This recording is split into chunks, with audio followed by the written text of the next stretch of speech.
রিন্টুর নতুন বন্ধু নিবেদনে 2 মিনিটের গল্প। রিন্টু সবেমাত্র গ্রামের নতুন স্কুলে ভর্তি হয়েছে। বাবা চাকরির বদলির কারণে তাকে শহর থেকে এই গ্রামে আসতে হয়েছে।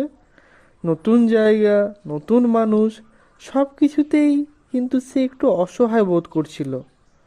স্কুলের পাশেই একটা পুরনো বট গাছ। বাচ্চারা বলে, ওই গাছের কাছে যাস না, সন্ধ্যের পর ওখানে ও থাকে। রিন্টু হাসলো। কে থাকে? বন্ধুরা বলল, একটা ছেলে ধরা ভূত। রিন্টু এসব বাজে কথা মনে করলো, কিন্তু বিকেলে খেলতে গিয়ে হঠাৎ সে গাছের কাছে একটা ছেলেকে আবিষ্কার করলো। ছেলেটার মুখ অদ্ভুত ফ্যাকাশে, পরনে মলিন পোশাক, দেখলেই মায়া হয়। সে হাসলো আর বলল, তুই নতুন এসেছিস? রিন্টু বলল, হ্যাঁ। ছেলেটি বলল, আমি রবি, তোর বন্ধু হতে পারি? রিন্টুও হাসলো, নতুন বন্ধুরই তো দরকার। এরপর রিন্টু প্রতিদিন বিকেলে রবির সঙ্গে খেলতে যেত। কিন্তু আশ্চর্যের বিষয়, অন্য কেউ কোনোদিনও রবিকে দেখেনি। একদিন মা জানতে চাইলেন, তুই কার সঙ্গে খেলিস?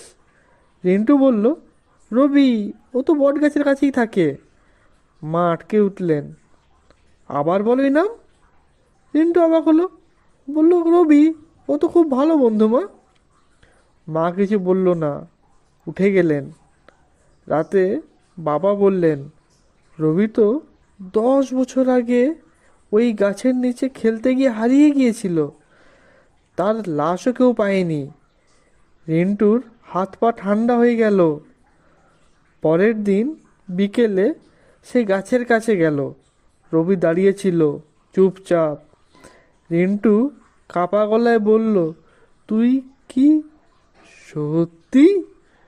রবি আস্তে আস্তে হাসলো, তারপর বলল, তুই আমার সঙ্গে আসবি? আমরা সারা জীবন একসাথে খেলতে পারবো কি?